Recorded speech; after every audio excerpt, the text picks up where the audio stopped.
messieurs, bonjour. Mon nom est Florian Marini. Je suis le responsable des investissements de Bruelan. Au nom de toute l'équipe de Bruelan, je vous souhaite la bienvenue à notre webinaire et je vous souhaite aussi tous nos meilleurs vœux pour l'année 2021. Voilà, nous allons faire cette présentation aujourd'hui. Donc, je vais parler de la partie macroéconomique avec donner notre outlook pour cette année. Et j'ai le plaisir de faire cette présentation avec Annick Beau, que je ne présente plus, que vous avez déjà eu l'occasion de rencontrer à différents webinaires l'année dernière, pour notamment le lancement d'un fonds qui était un succès pour nous, en fonds sur les entreprises familiales suisses. Donc Annick, comme vous l'avez compris, est spécialisée dans le marché suisse, principalement dans tout ce qui est small et mid cap. Et elle va traiter en deuxième partie de la partie suisse sur globalité, donc la macro, mais aussi la Suisse en parlant dans des fonds de placement que nous avons, qui est en fonds suisse, toute capitalisation. Voilà. Alors, on va partager la présentation. Donc, on ne peut pas justement parler cette année de l'économie sans parler du Covid, malheureusement. Malheureusement aussi, comme vous le voyez sur ce graphique. Donc, sur ce graphique, en fait, c'est l'évolution du Covid en bleu, tout en haut, de manière journalière. Donc, quelle est l'évolution chaque jour de cette contamination, le nombre de nouveaux cas par jour. Et en bas, en fait, c'est le nombre de nouveaux décès par jour. On le voit bien aux US, c'est extrêmement clair. On a justement ces trois vagues de contamination avec justement une explosion sur cette troisième vague. Quand on regarde l'Europe, c'est pas meilleur. En fait, l'Europe, on a aussi sur ces graphiques l'Italie, l'Espagne, la France et l'Allemagne. Là aussi, on voit bien qu'on a bien sûr ces trois vagues importantes.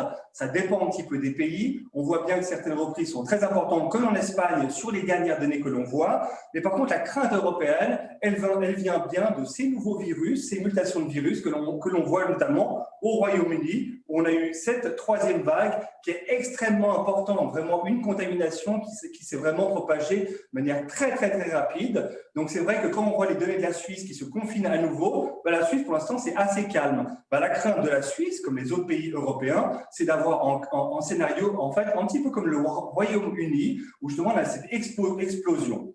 Donc, on a des nouveaux confinements. Confinement en Suisse, confinement en Allemagne, confinement au Royaume-Uni, confinement en France. L'Europe est soit en confinement total, soit semi-confinée. Il y a des impacts directs, bien sûr, sur l'économie, on va le voir tout de suite. Il y a cependant, bien sûr, de la lumière au bout du tunnel, les programmes de vaccination. Donc, pour l'instant, elles ont démarré. Quand on voit les données, c'est plutôt pas terrible. Il y a très peu de gens qui sont vaccinés. Mais selon The Economist, on parle déjà pour l'Europe, pour les grands pays européens, comme notamment l'Allemagne et la France, d'une population de 12% qui sera vaccinée à la fin de ce premier trimestre déjà. 12%, ça permet quand même de mettre en sécurité toutes les personnes à risque, le corps médical, etc. Donc, ça va avancer petit à petit en cas ce trimestre-là. La fin de ce trimestre, déjà 12%. Pour ce qui est en Europe, sans doute 30% pour les États-Unis. Donc, on voit qu'on a une amélioration de la lumière au bout du tunnel. Voilà. Maintenant, au niveau de l'économie, sur ce graphique, vous voyez encore une fois les 4 grandes régions, États-Unis, zone euro, Asie, Japon, et puis le Japon. On voit en noir l'évolution de ce produit intérieur brut sur l'année 2020, avec, vous voyez bien, des chutes qui sont importantes pour les États-Unis, moins 3,5%, mais d'autant plus importantes pour l'Europe, avec moins 7,3%. En bleu, c'est justement les attentes pour cette année. On voit qu'on a justement en 4% généralisé, en tout cas aux États-Unis et en Europe. Donc, c'est une reprise qui est en tout cas certainement confortable. En Asie et Japon, c'est plutôt le bon élève. Cette année, en 2020, on a fini avec une croissance assez neutre, ce qui est quand même une très bonne nouvelle vu le contexte que l'on a eu. Et puis une reprise pour les prochaines de l'ordre de 5 à 6%, ce qui est aussi quelque chose d'assez intéressant. La chose qu'il faut retenir, et s'il y a une chose qu'il faut retenir de cette année 2020, c'est la caractéristique de cette crise. On a vraiment eu une crise qui, premièrement, était extrêmement rapide, qui était sans précédent en ampleur, mais était aussi extrêmement courte. C'est une crise de l'offre. Donc, c'est-à-dire qu'on ne pouvait pas consommer. Je ne pouvais pas aller au restaurant, je ne pouvais pas prendre l'avion, nous ne pouvons pas faire ça. Donc, ce n'est pas une crise de la demande, comme la plupart des crises, c'est une crise de l'offre. Dans un contexte comme celui-ci, il est très important que cette crise soit courte, et c'est le cas aujourd'hui. C'est pour ça que les gouvernements et les banques centrales ont mis tout ce qu'ils pouvaient sur la table pour faire en sorte que cette crise soit le plus courte possible, pour pas que cette crise de l'offre influence finalement la demande. Et je pense que c'est ça le pari gagné, en tout cas sur cette fin d'année 2020 et sans doute début d'année, c'est qu'on ne devrait pas avoir cette contamination. On devrait justement avoir une crise qui a été confinée à l'offre et qui ne propage pas à la demande. Ça, c'est la chose qui est très importante et qui va permettre aux économies de repartir très fortement cette année. Si on regarde maintenant l'évolution des directeurs d'achat, donc ici sur cette page, nous avons les fameux Manufacturing PMI, donc les directeurs d'achat manufacturiers. On ne s'attache certainement pas aux chiffres, hein, ne regardez pas les chiffres, regardez plutôt les couleurs. Les couleurs, c'est si on est en dessus de 50, donc on est en bleu, c'est-à-dire qu'on est en zone d'expansion. Si on est en dessous de 50, on est en zone de contraction. Alors, on voit bien justement cette crise sans précédent en avril de cette année, avec une chose qui arrive extrêmement rarement, c'est justement 0% des pays dans le monde qui ont une économie en zone d'expansion. Normalement, on a toujours une petite région, quelques pays qui sont encore en zone d'expansion. Là, ce n'était pas du tout le cas. Donc, c'est vraiment quelque chose d'extrêmement important. Et puis, depuis, ben voilà, cette expansion s'est propagée à l'ensemble des pays dans le monde. Et aujourd'hui, toutes les régions sont en zone d'expansion. On verra après sur l'Europe tout à l'heure, il y a un petit problème qui est en train de se passer. Mais en tout cas, on a aujourd'hui 80%, quand je dis aujourd'hui, c'est à la fin décembre, nous avons 80% des pays dans le monde qui sont de retour en zone d'expansion. Ça, c'est la bonne nouvelle. Alors l'Europe, on va en dire en mots, l'Europe aujourd'hui, avec le nombre de nouveaux cas qui est en train d'augmenter, avec ces pays qui sont en train de se confiner, l'Europe est en train de ralentir très fortement. Alors quand on voit les chiffres sur ce graphique-là, on peut se dire que justement, on va avoir une décélération au premier trimestre. Ce qui est important de dire, c'est que les États-Unis et la Chine, par contre, les deux grands partenaires puissance économique, eux sont toujours dans une période d'accélération qui est significative. Les États-Unis, chaque fois que les chiffres sortent, c'est des chiffres qui sont positifs, donc l'économie américaine va pour l'instant très bien et continue de repartir à un rythme de croissance tout à fait intéressant. Et la Chine, c'était le premier pays qui était arrivé en récession, non pas en avril, mais en février, donc très très tôt. Et par contre, depuis, il est sorti de récession et puis il est tout le temps en zone d'expansion. Son indicateur avancé de l'économie, d'ailleurs, est au plus haut depuis 10 ans. Donc c'est quelque chose de vraiment très particulier. Vous le voyez d'ailleurs dans d'autres classes d'actifs, peut-être, ce rebond aussi de la Chine, c'est notamment dans tout ce qui est matières premières. Les matières premières, donc tout ce qui est lié à l'activité économique, comme le minerai de fer, le cuivre et tous les métaux de base, sont en train de boomer. Ça, c'est vraiment le reflet de ce boom ou ce retour de la Chine. Voilà. Maintenant, sur ce graphique, cette table, c'est la même vue, mais cette fois sur le secteur des services. On voit bien qu'au niveau des services, l'activité est beaucoup plus difficile et particulièrement en Europe, on a beaucoup plus de rouge. Donc, cette détérioration sur les services, cette récession des services va continuer à péjorer certaines régions. Et en Europe, on a des pays qui sont très touchés par les services, notamment la France, l'Italie, l'Espagne. On parle de 70% du produit intérieur brut sont liés aux services. Donc, ça va continuer à les impacter de manière très importante. Heureusement, d'autres pays assez forts comme l'Allemagne vont moins souffrir parce que la part des services représente quelque chose de moins important. Voilà. On pense que l'économie européenne est sans doute déjà en récession. Récession, c'est ce qu'on appelle un double dip, une récession en double creux. On a eu une première récession l'année dernière, une sortie de récession et un deuxième creux de récession cette année. Est-ce que c'est vraiment grave? Donc, on va avoir sans doute des headlines, des nouvelles ces prochains temps pour parler justement de cette récession européenne. Est-ce que c'est vraiment grave? Moi, nous pensons qu'il faut le mettre dans le contexte d'une économie globale et c'est une récession européenne qui, premièrement, ne se propage pas et puis, deuxièmement, qui va bénéficier de cette reprise américaine et puis asiatique avec principalement la Chine. Donc, c'est une récession qui va durer sans doute peu de temps en Europe, qui n'est pas quelque chose qu'il faut vraiment craindre comme vraiment une très, très mauvaise nouvelle, et puis une Europe qui va repartir sans doute de manière très, très forte dès le deuxième, voire le troisième trimestre. C'est une économie qui est très cyclique, comme vous le savez, qui est très liée aussi sur les exportations. Elle va bénéficier de son environnement et ça va nettement s'améliorer. On l'a vu d'ailleurs avec des exportations, notamment sur la Suisse. Au dernier trimestre, les exportations étaient de 6,5%. Ce n'est pas le contexte européen qui avait drivé les exportations de la Suisse. C'était bien sûr les exportations liées à la Chine qui ont permis à ce chiffre d'être nettement en positif. Donc voilà, on va bénéficier de ce contexte global d'amélioration. Voilà, les indicateurs à court terme de l'économie, on en regarde différents, notamment la mobilité, hein, est-ce que les gens se déplacent ou pas. On voit sur ce graphique à droite, notamment l'Allemagne, aujourd'hui, on a des niveaux de mobilité qui ne sont pas encore ceux d'avril, mais en tout cas qui nous montrent qu'on a un ralentissement très important. Donc tous les indicateurs très très court terme de l'économie que l'on suit nous montrent un ralentissement, comme je l'ai dit auparavant, d'une Europe qui est sans doute en récession. Voilà, je vais passer les ventes au détail. Donc, les ventes au détail sur le graphique, on voit bien ce rebond très important sur les 4 régions pour remontrer à quel point c'est reparti. Voilà. L'inflation, ça me permet juste de faire le point sur les banques centrales. L'inflation aujourd'hui, donc ça, c'est les attentes inflationnistes en noir sur l'année 2020, en bleu sur l'année 2021 et en rouge sur l'année 2022. Là, on voit premièrement sur l'année 2020, pour l'instant, globalité dans le monde, il n'y a pas vraiment d'inflation. Aux États-Unis, pour cette année, on attend une inflation justement de l'ordre de 2%. C'est une inflation qui est tout à fait contenue, pas de grand risque, je dirais, à ce niveau-là. Pour la zone euro, toujours une zone euro où il y a très peu d'inflation. L'année dernière, on a fini avec quasiment 0% d'inflation. Pour cette année, on attendrait une inflation de l'ordre de 1%. Je vous rappelle que ces chiffres sont chaque fois révisés à la baisse pour l'Europe, parce qu'on a vraiment la peine à faire repartir une inflation en Europe. L'Asie et le Japon en bas, on voit aussi que l'inflation n'est pas un problème, 2,4%. Même le grand poids asiatique et la Chine a une inflation qui est extrêmement faible. Donc, c'est quelque chose qui est tout à fait sous contrôle pour l'instant.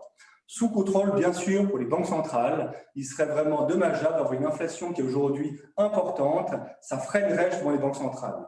Alors, freiner n'est pas le mot pour les banques centrales pour l'année dernière. Vous voyez bien ce graphique, c'est l'évolution des taux directeurs des différentes banques centrales sur l'année 2020. Et comme vous le voyez bien, toutes les banques centrales, de manière coordonnée, ont baissé leur taux d'intérêt. Ceux qui ne l'ont pas fait, c'est certainement pour beaucoup des banques centrales qui avaient déjà des politiques très accommodantes et des taux proches de zéro. Le point important sur les banques centrales de l'année 2020, sans précédent, était aussi l'injection monétaire des banques centrales.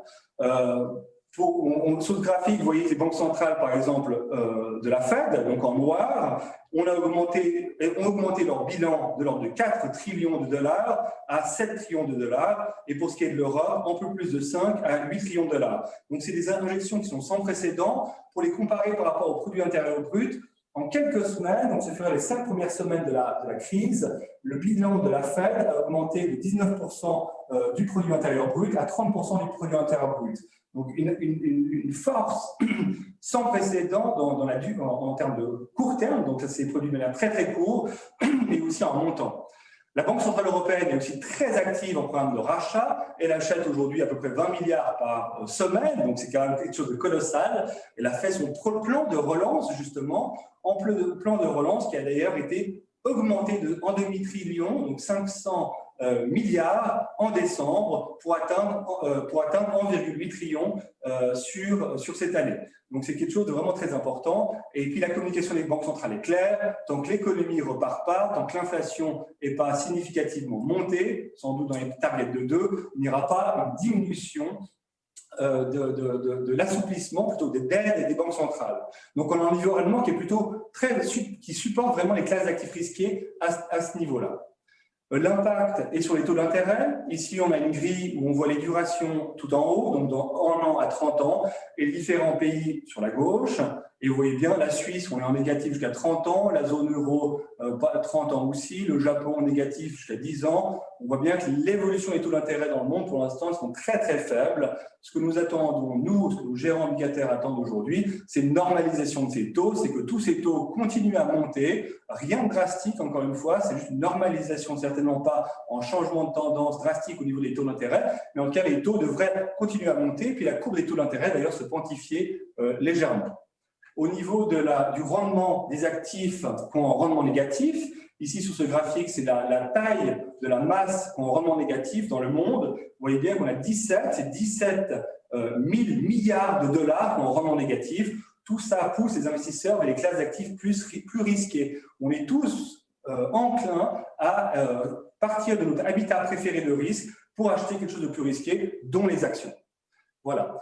Ce qui est important aussi, c'est l'évaluation. Donc l'évaluation, j'ai beaucoup cherché pour trouver un graphique qui pouvait montrer une évaluation qui n'était pas généreuse. Ben, ce n'est pas possible. Aujourd'hui, sur ce graphique, vous voyez des price earning ratio sur les 4 régions. Donc l'Eurostoxx en bleu, le S&P 500 en noir, le Nikkei en rouge et l'Asie ex-Japon en vert. On voit bien qu'on a une évaluation qui est généreuse. Donc sur tous les critères d'évaluation, elle est généreuse, sauf peut-être par rapport aux obligations, et ça, Annie vous en montrera en mots tout à l'heure. C'est normal aussi en début de cycle. On voit bien que premièrement, les earnings sont carrément arrivés à zéro dans certains secteurs. Ils sont en train de repartir. Le marché action, bien sûr, anticipe, donc il est reparti avant la progression bénéficiaire. Donc pour l'instant, on a un marché qui est en train de boomer, mais les earnings sont en train de revenir. Donc l'évaluation n'est pas un problème pour aujourd'hui. Il faudra s'y attarder peut-être plus sur l'année prochaine. Voilà, les earnings, cette fois, juste la partie bénéfices, c'est l'évolution de ces bénéfices au cours du temps. On voit bien en 2020, justement, ce crash au niveau des bénéfices et on a cette reprise, justement, ce point d'inflexion qui a été fait dans toutes ces régions et qui devrait continuer à perdurer. On attend une croissance bénéficiaire pour cette année de l'ordre de 30%. Ça va vraiment varier par rapport aux régions. Le S&P 500, c'est dans les 20%, l'Europe, c'est dans les 30%. Les cycliques, bien sûr, plus de progression au niveau des bénéfices. Il y a aussi beaucoup de poches très intéressantes. Les small et mid cap, par exemple, ont plus de 10 points de croissance au niveau des bénéfices attendus que les large cap. Sur les S&P 500, on attend 20% de croissance bénéficiaire. Sur le Russell 2000, on parle de 35%. Donc là aussi, il y a quelque chose d'intéressant peut-être à faire sur les plus petites capitalisations. Comportement de marché, comme l'heure tourne, je ne vais pas passer à travers ces graphiques-là. Le comportement de marché, on regarde 3 choses. La tendance, premier point, la participation des titres et les sentiments. Les tendances sont positives. Les participations des titres sont extrêmement positives pour le marché. Ça nous montre un environnement qui est positif pour le long terme. Par contre, il y a une nombre au tableau, c'est l'optimisme. Les gens sont beaucoup trop optimistes. D'ailleurs, quand vous écoutez cette présentation aujourd'hui, si vous en écoutez d'autres avec d'autres stratèges, vous voyez bien qu'on a tous peut-être une opinion qui est positive pour cette année. Donc, ça veut dire qu'il y a beaucoup trop de gens positifs. Ça prétérit plutôt une correction dans une tendance baissière. Voilà, je passe à ce graphique de conclusion. Donc voilà, donc nous attendons justement sans doute un double dip sur l'Europe, donc une récession actuellement, toujours supportée par des États-Unis et une nouvelle administration qui injecte beaucoup de monnaie, donc qui va permettre de supporter les marchés. La Chine aussi supporte ces marchés-là, donc c'est une récession européenne dans un contexte qui continue à s'améliorer. Les bénéfices, nous, on va continuer à les suivre saison de résultats après saison de résultats pour voir s'ils continuent de monter. Et tout ça dans un contexte, pour nous, c'est un contexte qui est propice aux classes d'actifs risqués. Donc les actions, nous avons une vision long terme positive. Encore une fois, il y a un petit bémol juste à court terme sur cette euphorie à court terme qui devrait amener une correction, mais encore une fois, une correction dans un trend dossier positif pour les différentes classes d'actifs risqués. Voilà, je vous remercie. Je vais laisser la parole à Annie.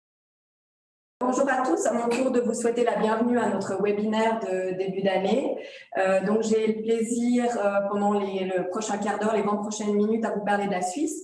On va revenir sur 2020 qui a été à bien des égards une année exceptionnelle. Ensuite, on vous donnera quelques guidance ou prévisions pour 2021, notamment nos titres favoris. Et puis, on conclura la présentation en vous parlant de notre fonds suisse, Dynamic Swiss Equity, qui a réalisé en 2020 la meilleure performance des fonds de même catégorie, à savoir des fonds SPI. Voilà, donc effectivement, 2020 a été une année assez incroyable. Ce qu'on peut dire, c'est que la Suisse s'en est mieux sortie que ses voisins. En effet, la perte de richesse a été plus faible qu'ailleurs, même si le niveau de son PIB est 2% en deçà du niveau pré-crise. Elle s'en est mieux sortie que l'Allemagne, par exemple, ou que les États-Unis, sans parler évidemment du reste des autres pays européens.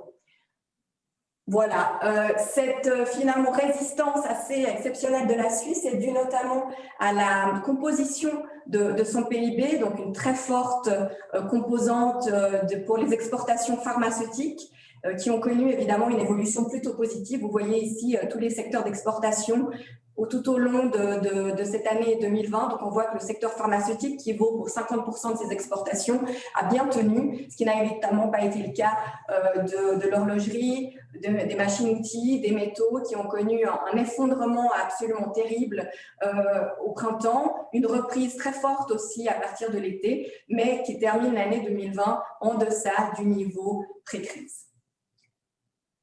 Donc, une année finalement 2020 moins impactée que ça n'avait été prévu, d'abord en mars, ensuite en juin, ensuite en octobre. À plusieurs reprises, le secrétariat d'État à l'économie a revu ses prévisions de croissance pour 2020.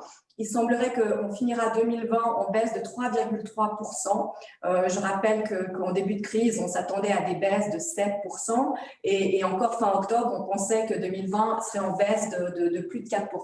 Voilà, donc le corollaire d'une année 2020 finalement où l'impact a été moins important que prévu, c'est une année 2021 et une année 2022 où là, par contre le rebond serait un petit peu moins important que ce qui n'avait été envisagé il y a encore quelques semaines. On attend environ 3% de rebond pour 2021 et un petit peu plus de 3% pour 2022. Une autre caractéristique de l'année 2020, c'est l'intervention massive de la BNS pour tenter de contrer la hausse du franc suisse. Si on regarde ici la courbe grise, qui est le taux suisse par rapport à l'euro, on voit qu'à partir du moment où il y a eu l'explosion du Covid, le franc suisse n'a fait que s'apprécier et la BNS est intervenue massivement. Donc les barres bleues, c'est un bon indicateur du niveau d'intervention de la BNS. C'est la variation hebdomadaire des dépôts à vue des banques commerciales et de la Confédération auprès de la BNS, et on voit que ce chiffre n'a fait qu'exploser, notamment au printemps, encore cet été. On voit par contre qu'en fin d'année, notamment grâce aux bonnes nouvelles liées au vaccin, la BNS est un tout petit peu moins intervenue. Donc, en gros, pour l'année 2020, la BNS est intervenue à hauteur de 120 milliards de francs suisses pour contrer l'envolée du franc suisse, notamment contre euro, ce qui correspond à 15% de son PIB et ce qui lui a valu d'ailleurs le fait d'être taxée, enfin la Suisse a été taxée de manipulatrice de monnaie par le Trésor américain. Voilà, donc le corollaire de cet interventionnisme massif, c'est évidemment une explosion de son bilan, à l'image de ce qui se passe en Europe ou aux États-Unis. On frôle les 1000 milliards de francs suisses de bilan, soit 130% de son PIB, ce qui n'était jamais arrivé. Pour information, le bilan de la BNS est composé à 92% de devises et dans ces 92%, 50% d'euros.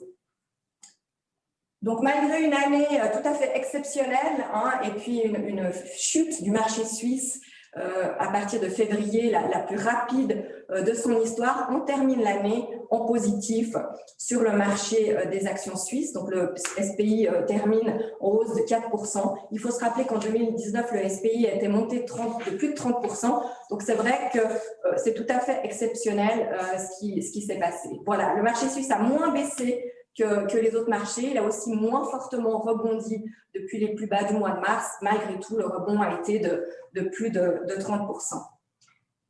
On oublie de lancer le sondage. Tu lances. Alors voilà, avant de passer à la slide suivante, tiens, j'arrive pas avec ça. Excusez-nous,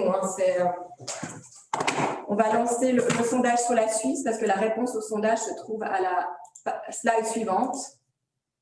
Voilà. Alors, quel est le pourcentage, selon vous, de titres du SPI, donc sur les 200 et quelques comptes le SPI, qui ont eu une performance positive en 2020? Est-ce que c'est 10%? Est-ce que c'est 25%? Est-ce que c'est 50% ou est-ce que c'est 75%? Voilà, je vous laisse encore quelques secondes pour répondre à ce sondage.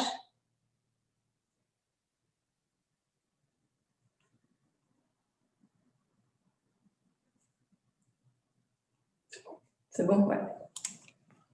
Bon, ben voilà, bravo. Effectivement, 50% des titres du SPI ont eu une performance positive en 2020, ce qui veut dire qu'il y a quand même 50% des 200 et quelques titres du SPI qui ont une performance négative, qui n'ont pas retrouvé le niveau atteint en 2019.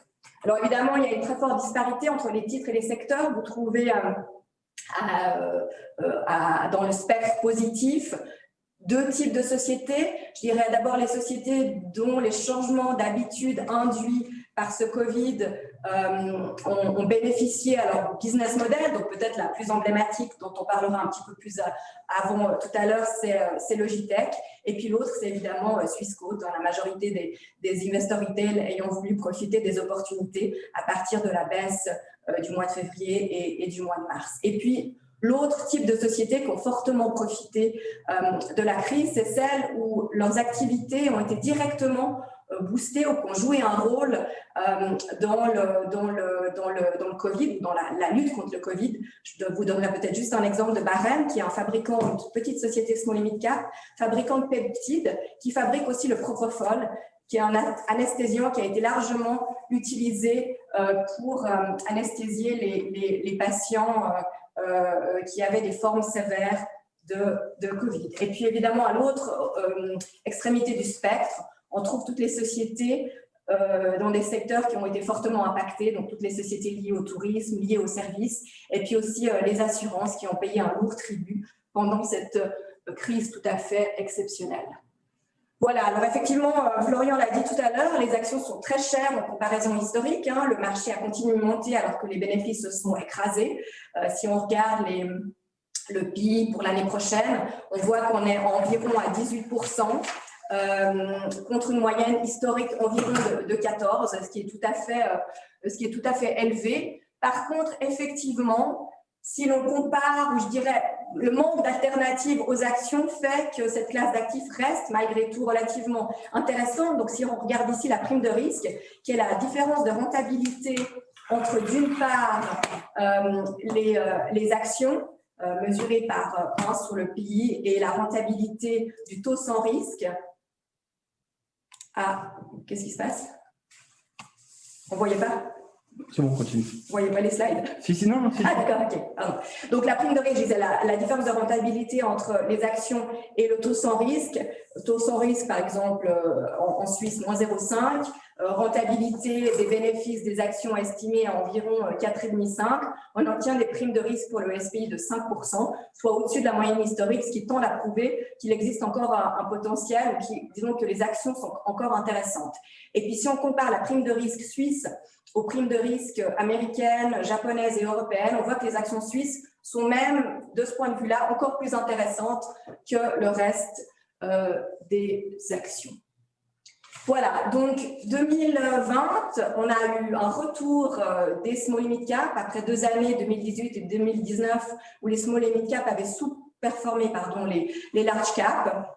On a vu qu'à partir de cet été, il y a eu vraiment cette reprise de la surperformance dans un contexte, disons, où il y a eu un retour de la confiance mesuré notamment par les indicateurs des directeurs d'achat, les fameux PMI. Donc, si vous voyez l'évolution du PMI suisse en bleu et la courbe grise, donc une courbe grise positive veut dire une surperformance des small et mid cap. Donc, on voit très clairement qu'à partir de l'été, il y a eu donc un retour de ces small et mid cap, et l'environnement actuel milite en faveur de cette classe d'actifs. Donc, en résumé, comment se positionner pour 2021? Donc, vous l'avez compris, l'environnement de taux bas qui devrait continuer de persister dans un environnement assez peu inflationniste, milite toujours en faveur des actions. Au sein des actions, on est positif sur les petites et moyennes capitalisations, dans un environnement où il y a une amélioration graduelle de ces indicateurs de confiance. Et à l'intérieur de ces small et mid cap, on va privilégier les entreprises cycliques. En effet, les différentes mesures de soutien qui devraient permettre une reprise des investissements productifs et une reconstitution des stocks devraient bénéficier à ces valeurs secondaires. Voilà, on va favoriser aussi à l'intérieur de ces valeurs secondaires plutôt les valeurs industrielles. Et on a mis en avant 3 thèmes d'investissement qui nous semblent intéressants à jouer en 2021, mais qui sont aussi des thèmes, je dirais, un peu structurels, en tout cas pour le deuxième et le troisième. Donc, d'abord, le premier thème, celles qui vont jouer un rôle dans le monde post-Covid. Deuxième thème, celles qui jouent un rôle dans la lutte contre le réchauffement climatique. Et enfin, troisième thème, celles qui sont bien positionnées pour profiter de la reprise. Alors, chaque fois, Je vais vous donner quelques exemples. Donc peut-être on va parler de celui qui fait la une ce matin, c'est Logitech qui a annoncé des résultats absolument stratosphériques à nouveau pour le 3e trimestre de cet exercice. Donc Logitech évidemment a profité directement des changements d'habitude induits par cette crise, hein, le télétravail, le fait qu'on suive aussi tous les universitaires qui ne sont pas retournés à l'université. Donc tout ça, évidemment, est bénéfique pour Logitech. Aujourd'hui, par exemple, nous sommes filmés par un système vidéo Logitech que nous avons acheté il y a quelques semaines, et c'est un segment de Logitech qui a connu une croissance spectaculaire, hein, plus 200% au cours du trimestre. Alors, c'est vrai qu'on peut se dire que le cours de Logitech, peut-être toutes les nouvelles sont déjà dedans. Nous pensons qu'il existe encore un potentiel. Vous voyez sur le petit graphique en bas à droite, les barres grises qui vous montrent la performance trimestrielle, pardon, pas la performance, la croissance trimestrielle des ventes, hein, plus 85% pour ce 3e trimestre, triplement de son bénéfice opérationnel, doublement de son bénéfice net, et puis en bleu, l'évolution du cours de bourse. Donc, pour nous, l'évolution du cours de bourse repose vraiment sur ce changement structurel, ce changement un petit peu de paradigme dans nos habitudes et qui devrait continuer à bénéficier à la société.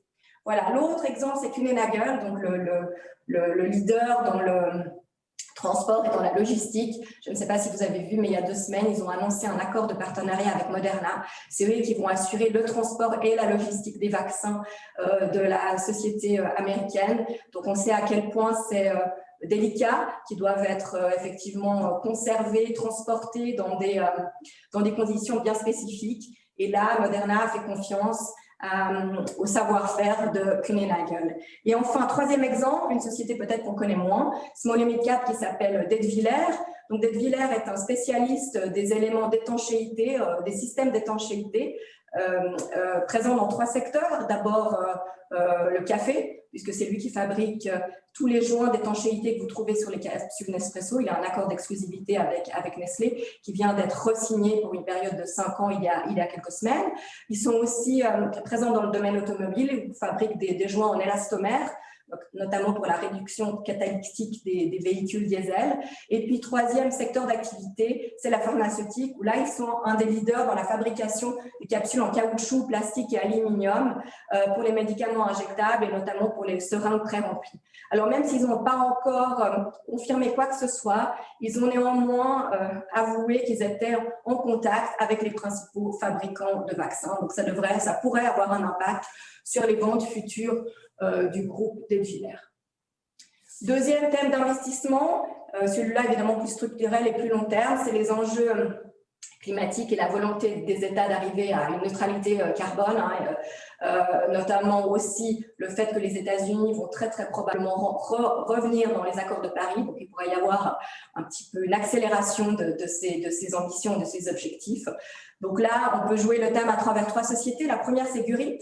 Donc, c'est une société chimique spécialisée dans les matériaux composites. Hein. Ces matériaux composites ont des propriétés bien particulières, notamment de résistance, et qui est présent dans plusieurs domaines d'activité, mais surtout dans l'éolien. 60% de ses ventes sont consacrées à l'éolien, pour lequel elle fabrique des moules pour les pales éoliennes, et aussi ces matériaux composites rentrent dans la composition des pales éoliennes. Donc évidemment en Suisse, il n'y a pas énormément de sociétés pour jouer l'énergie éolienne. Gurit en est l'une d'entre elles. Alors évidemment le titre a pris plus de 60% cette année, après une année 2019 aussi assez positive, mais nous pensons qu'il existe encore un réel impact, un réel potentiel à long terme sur la société.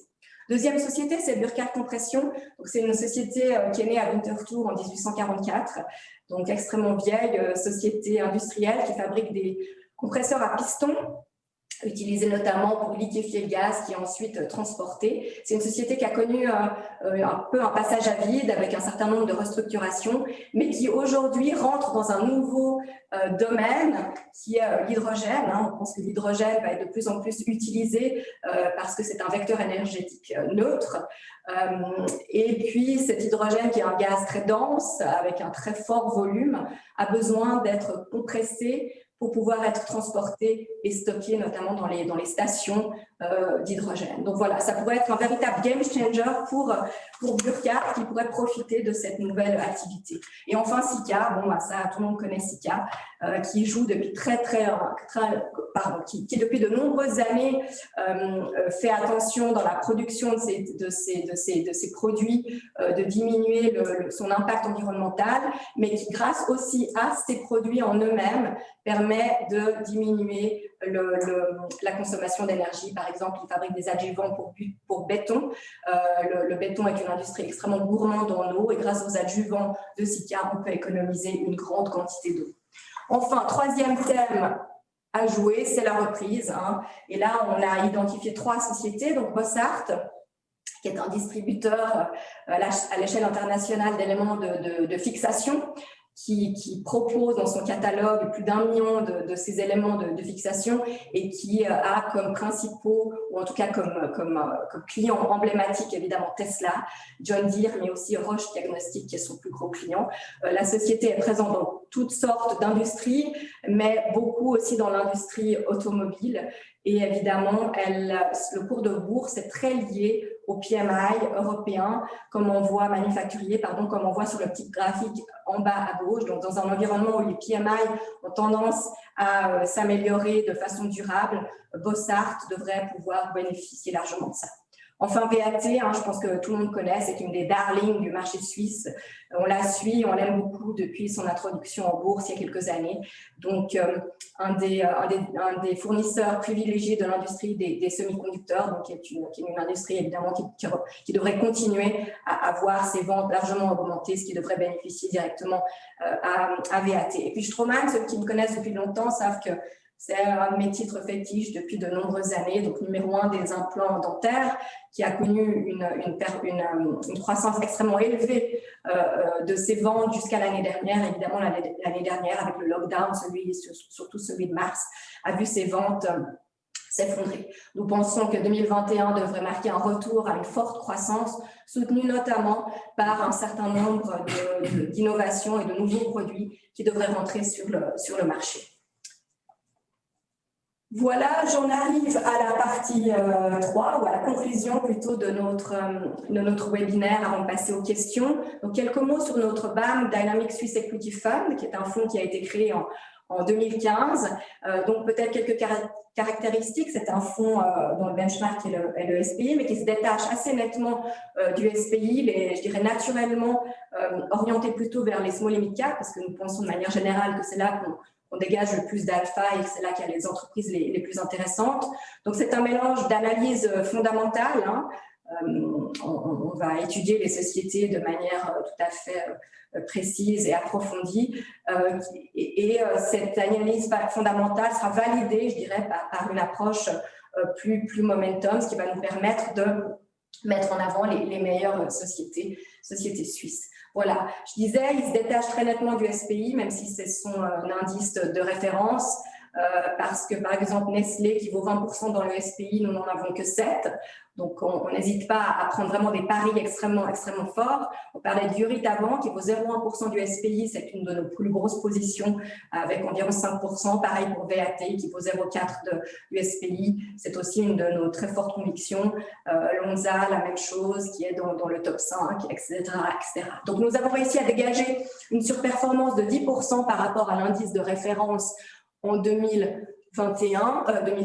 si seulement c'est comme ça aussi en 2021. Donc, elles ont été les sources de cette surperformance. Donc, il y a eu 2 types de sociétés. D'abord, ce que j'ai appelé les Covid Play, donc vraiment ces sociétés qui ont joué un rôle direct, soit dans la lutte contre le Covid, soit qui ont profité indirectement des changements d'habitude. On a parlé de Logitech avant, Lonza, bon, je ne vais pas revenir là-dessus, mais le monde a, semble-t-il, réalisé, c'était l'année dernière que Lonza ne fabriquait pas que des produits chimiques. D'ailleurs, elle est en train de vendre cette partie-là, mais était aussi un fournisseur exclusif de l'industrie pharmaceutique, puisqu'elle fabrique notamment le principe actif pour le vaccin Moderna. Et puis peut-être 2 sociétés moins connues, Tecan et Sensirion, qui sont des small et mid cap. Donc Tecan qui fabrique des plateformes d'automatisation pour les tests les tests diagnostiques, et puis Sensirion qui fabrique des capteurs pour mesurer le gaz et l'humidité et qui a équipé notamment Hamilton Medical, qui a équipé tous les ventilateurs de Hamilton Medical. Et puis, un bon stock picking au niveau des small et mid cap, Durid, VAT, on en a parlé. Et puis aussi Comet, qui est une société viennoise active, fournisseur aussi de l'industrie des semi-conducteurs. Et puis Alzo, le distributeur de matériel informatique, qui ont été aussi des très forts contributeurs à la performance. Voilà, encore un petit mot. On est très fiers de pouvoir dire que notre fonds brûlant suisse Dynamic a été le meilleur fonds de sa catégorie en 2020. Donc, vous voyez là un certain nombre de compétiteurs qui ont été cités. Donc, il y a des grandes maisons, des maisons plus petites. On a essayé de faire un panachage aussi large et honnête que possible. Et puis, le très sérieux Finance und Wirtschaft qui, dans son classement paru la semaine dernière, avec les meilleurs fonds par catégorie, notre fonds se retrouve numéro 1 dans la catégorie des fonds SPI.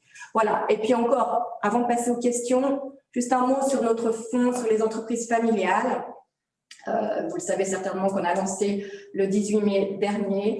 On est très content de la performance puisque sur l'année dernière, entre mai et fin décembre, on a eu une performance d'environ 16% contre 10% pour le SPI.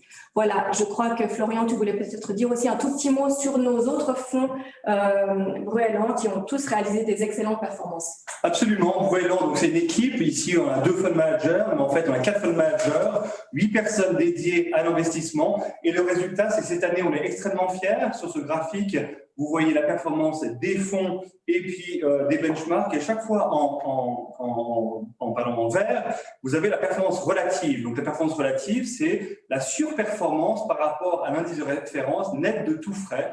Alors, pour la Suisse, sur la gauche, vous voyez bien 10%, 6%. Pour le Global Equities, quasiment 10% aussi. Pour les US, 6,7%. Pour l'Europe, 7%. Et pour l'Asie, une quinzaine de pourcents. Donc, c'est vraiment une très, très bonne année pour nous et pour vous qui êtes investis dans nos fonds. C'est vrai que c'est assez rare d'avoir tous les fonds qui performent de manière aussi bien en une année. On en est fiers. Et puis, c'est aussi grâce à tous les gérants qu'on a chez Bruellan. Et voilà. Donc, on va passer aux questions maintenant. Juste avant de passer aux questions, dans le premier sondage, donc on vous demandait justement quelle était, à votre avis, l'évolution de la fortune nette des ménages au cours de cette année de crise encore une fois sans précédent depuis l'après-guerre. Sur les différentes réponses, j'en ai mis bien sûr plusieurs en négatif parce qu'on comparait avec 2008 où la fortune nette des ménages avait baissé de 15%. Cette année, elle a augmenté de 11%. Donc, c'est vraiment, dès que l'offre, justement, on pourra à nouveau consommer, il y a quand même un consommateur qui est là pour acheter et consommer beaucoup. Donc, il y a un buying power qui est quand même là aussi sans précédent. On a parlé celui des gouvernements, on a parlé celui des banques centrales, mais ce buying power du consommateur qui va pouvoir dépenser beaucoup d'argent. Aux États-Unis, les statistiques nous montrent que le consommateur aurait augmenté de 1 500 milliards son épargne par rapport au niveau de pré-crise. C'est quand même quelque chose de sans précédent qui va stimuler les économies. Voilà. Donc, on va passer aux questions. Encore une fois, on va grouper les questions voilà. Et on ne pourra pas répondre à toutes les questions non plus. Donc, on reviendra aussi par email à ceux qui nous en posent. La première, elle parle de la dette. C'est une question qui revient fréquemment. Qu'en est-il de la dette? Parce que la dette ne fait que d'exploser. Est-ce que ce n'est pas un problème systémique à venir? Alors, bien sûr que la dette, c'est toujours un problème, mais aujourd'hui, il y a vraiment une volonté des gouvernements de se dire, voilà, on s'endette et à très faible coût, donc quasiment à rien pour beaucoup de ces gouvernements, pour relancer une économie. Donc, c'est vraiment en trade-off de se dire, voilà, on injecte, on augmente notre dette dans le but de relancer l'économie. Et une fois que ces économies vont repartir, à ce moment-là, on diminuera notre dette, on augmentera peut-être les impôts, ce qu'on verra sans doute avec l'administration américaine. Donc ça, c'est tout à fait quelque chose de très probable. On n'est pas dans un contexte de dette où on peut avoir un risque comme on a connu en 2012 en Europe. On avait la crise de la dette européenne, où là, franchement, l'Europe était au bord de l'implosion. Là, ce n'est pas du tout le cas. Les États augmentent leur niveau d'endettement et par contre, le coût d'intérêt, le taux d'intérêt de cette dette est vraiment extrêmement faible. Par contre, il y a des problèmes sur le long terme. Empiriquement, une augmentation de la dette par rapport au produit intérieur brut implique normalement moins de croissance. Donc en effet, c'est acheter, enfin peut-être aujourd'hui consommer une croissance future, un petit peu au modèle japonais. Donc c'est clair que les économies sur le long terme auront une croissance qui est sans doute inférieure aux croissances qu'on a connues les 20 à 30 dernières années. Voilà pour ce qui est de la dette. Maintenant, je vais me tourner vers Annick. J'ai une question justement sur la partie ESG. Est-ce qu'on considère les critères ESG dans le fonds suisse? On en a parlé un petit peu peut-être sur la SFE. Est-ce que ces critères-là sont aussi importants dans le Swiss All Cap? Alors, c'est une réflexion qu'évidemment on a chez Bruellan.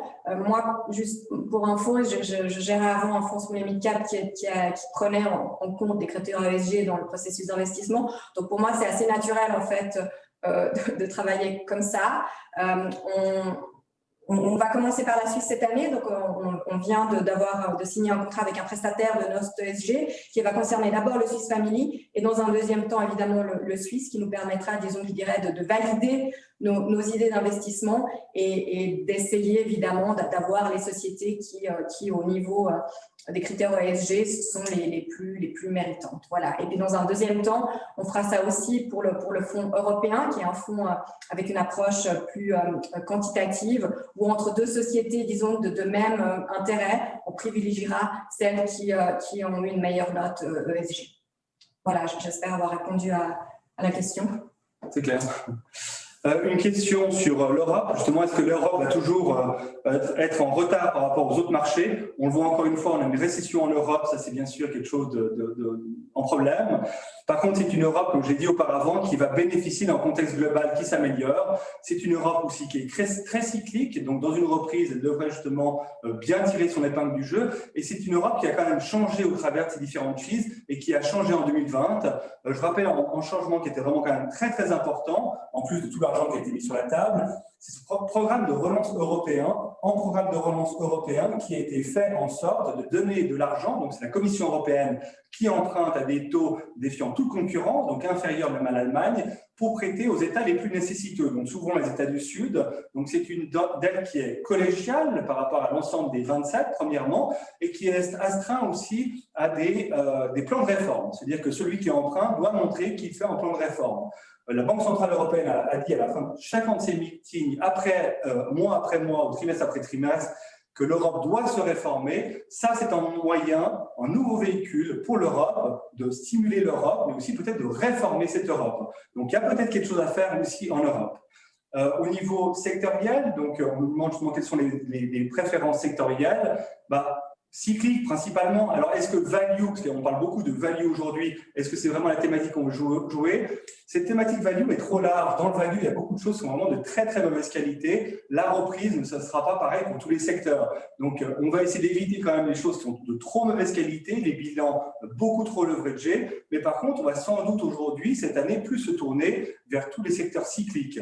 On évoquait tout à l'heure l'évaluation, c'est un grand problème. Aujourd'hui, certains secteurs cycliques, dont les matériaux, ont une croissance bénéficiaire nettement plus importante à leur croissance du prix. Donc, ça veut dire que les évaluations ne sont même pas en train de monter, elles sont en train de baisser. C'est souvent ça les cycliques, on a un grand retour des earnings. Les small and mid cap, c'est aussi en thème général, et Annick l'a montré pour la Suisse généralisée, quand on a un retour de ces indicateurs avancés d'économie, on a souvent une surperformance de ces secteurs. Une question justement vient pour les fonds suisses, quelle est la pondération relative des small and mid cap par rapport aux indices? Alors, une excessivement importante surpondération en small and mid cap. On a environ 20% de l'indice SPI en small and mid cap. Pour le Swiss Dynamic, on a 60% de small and mid cap. Et pour le Swiss Family, on a 80% de small and mid cap. Voilà, donc vraiment très forte surpondération. Après, je dirais que pour la partie family, c'est évidemment ces sociétés familiales où l'actionnariat est encore détenu en partie par les familles fondatrices. L'univers de base est très fortement surpondéré en small and mid cap. Après, pour le Suisse, c'est vraiment un choix stratégique. C'est vrai que c'est un pourcentage qui peut évoluer aussi en fonction de notre lecture du marché. Dans un environnement peut-être moins favorable au small and mid cap, on aura tendance à à limiter un tout petit peu cette surpondération. Mais je dirais c'est dans l'ADN du fonds d'avoir cette surpondération malgré tout en small et mid cap. On n'aura jamais 10% du fonds qui est en small et mid cap et 90% en large cap. On aura quand même toujours cette surpondération. Une question au niveau de l'inflation, pour savoir si justement l'inflation ne pourrait pas avoir un risque inflationniste sur cette année, d'où les banques centrales qui devraient augmenter leur taux directeur beaucoup plus rapidement que prévu. Ben pour l'instant, l'inflation, encore une fois, c'est très modéré. Il y a en effet des évolutions sur tout ce qui est attente d'inflation, donc les inflations attendues dans 5 ans pour 5 ans, ces fameux indicateurs que les banques centrales regardent. En effet, on a un retour à un trend haussier au niveau de ces attentes inflationnistes, mais on parle encore une fois d'une inflation à très faible niveau. Donc, dans sa globalité, on ne va pas avoir de problème d'inflation pour l'année 2021. On va plutôt avoir un contexte de reprise avec une inflation faible et des banques centrales qui sont encore accommodantes, donc en contexte positif. Plusieurs questions sur les crypto-monnaies, on ne les évoque pas. En fait, on ne les évoque pas, ce n'est pas une classe d'actifs pour Bruellan. Ce que l'on fait, c'est que si les clients sont intéressés, on leur dit, voilà, faites ça de votre côté. Il y a plein de banques qui vous permettent d'investir directement là-dessus. Nous, c'est quelque chose qu'on n'investit pas là-dedans. On investit dans les choses, dans les classes d'actifs, on peut définir une évaluation. Donc, une évaluation, c'est la somme des cash flows futurs amenés à la présente.